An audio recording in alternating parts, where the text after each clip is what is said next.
Shashank Banaras Hindu university BHU से हूं और मैं आज आप लोगों के लिए कुछ महत्वपूर्ण प्रश्न लाया हूं जो नेट की एग्जाम की दृष्टि से बहुत ही उपयोगी साबित होगा। प्रीवियस ईयर में भी ये सब क्वेश्चन पूछा गया है और आप लास्ट तक बने रहिए और मेरा चैनल को जरूर सब्सक्राइब कीजिएगा प्लीज। प्रश्न की ओर तो प्रथम प्रश्न ये है, पर्णदत्त जयशंकर प्रसाद के किस नाटक का पात्र है? जो पर्णदत्त हैं जयशंकर प्रसाद के किस नाटक का पात्र है? कल्याणी परिणय, राजश्री, स्कंदगुप्त, अजातशत्रु। तो इसका आंसर आपको बताना है कमेंट बॉक्स में लास्ट में, ठीक है? आप बने रहिएगा लास्ट तक, इसका आंसर आपको बताना है। अब चलते हैं दूसरे क्वेश्चन की ओर। निम्नलिखित में से कौन सा नाटक प्रेमचंद द्वारा रचित है? नाटक की बात हो रही है, ध्यान दीजिएगा, इस तरह के क्वेश्चन बहुत फंसाते हैं नेट एग्जाम में। तो डिक्टेटर, बड़े खिलाड़ी, संग्राम, प्रेम की बेदी। तो इसको आप लोग ध्यान से देखिएगा। और संग्राम और प्रेम की बेदी प्रेमचंद का नाटक है, ठीक है? इसका सही आंसर होगा ए, बी और डी, मतलब ऑप्शन ए। चलते हैं हम लोग नेक्स्ट क्वेश्चन की ओर। नाटक जड़ या रूढ़ नहीं एक गतिशील पाठ है। नाटक जड़ या रूढ़ नहीं एक गतिशील पाठ है और इसके पीछे तर्क दिया गया है, क्योंकि वह लिखा कभी जाए, खेला वर्तमान में जाता है। तो इसका आंसर आपको बताना है। तो इसका आंसर दोनों सही होगा, दोनों सही कथन है।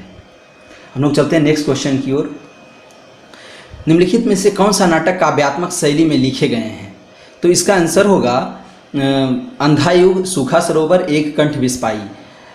तो और माधवी जो है काव्यात्मक शैली में नहीं लिखा गया है, तो इसका सही आंसर होगा 2, 1, 2 और 4। अब हम चलते हैं नेक्स्ट क्वेश्चन की ओर।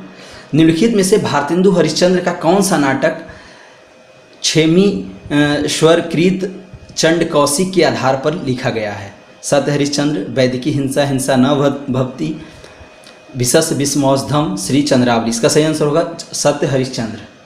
हम लोग चलते हैं नेक्स्ट क्वेश्चन की ओर। तो इसमें आप ध्यान दीजिए, स्त्री पात्रों का संबंध नाटकों के साथ सुमेलित करना है। बहुत इंपॉर्टेंट क्वेश्चन है, इस तरह के क्वेश्चन आते रहते हैं बार बार।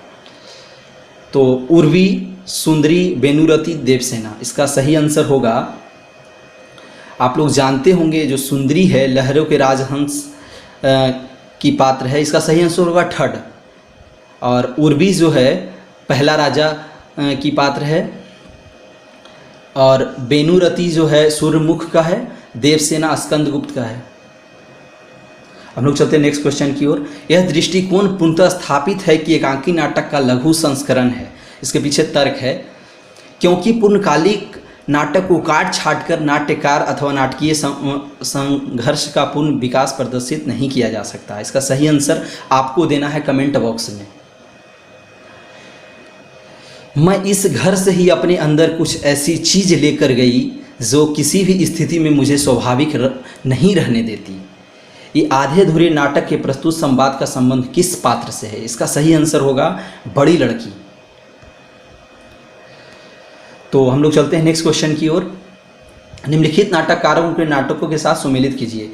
विष्णु प्रभाकर, जगदीश चंद्र माथुर, लक्ष्मी नारायण लाल, भीष्म साहनी। तो इसका सही आंसर होगा 3rd। इसका सही आंसर होगा। भारतेंदु हरिश्चंद्र ने अपनी किस रचना को नाट्य रास कहा है? इसका सही आंसर होगा भारत दुर्दशा।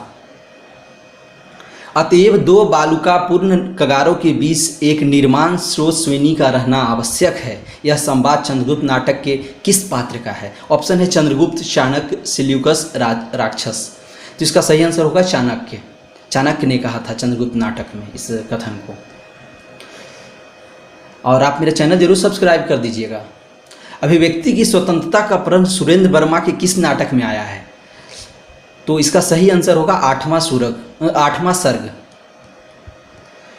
तो हम लोग चलते हैं नेक्स्ट क्वेश्चन की ओर। कारवां किसका एकांकी संग्रह है? जो कारवां है किसका एकांकी संग्रह है? तो इसका सही आंसर होगा भुवनेश्वर प्रसाद। हम लोग चलते हैं नेक्स्ट क्वेश्चन की ओर। प्रकाशन वर्ष के अनुसार भीष्म साहनी के नाटकों का सही अनुक्रम क्या है? तो इसका आंसर आपको बताना है कमेंट बॉक्स में, क्योंकि हमारे साथ साथ आप भी मेहनत करेंगे तभी आप बेनिफिट आपको मिलेगा। निम्नलिखित में से हिंदू मुस्लिम एकता को प्रतिपादित करने वाला कौन सा नाटक है?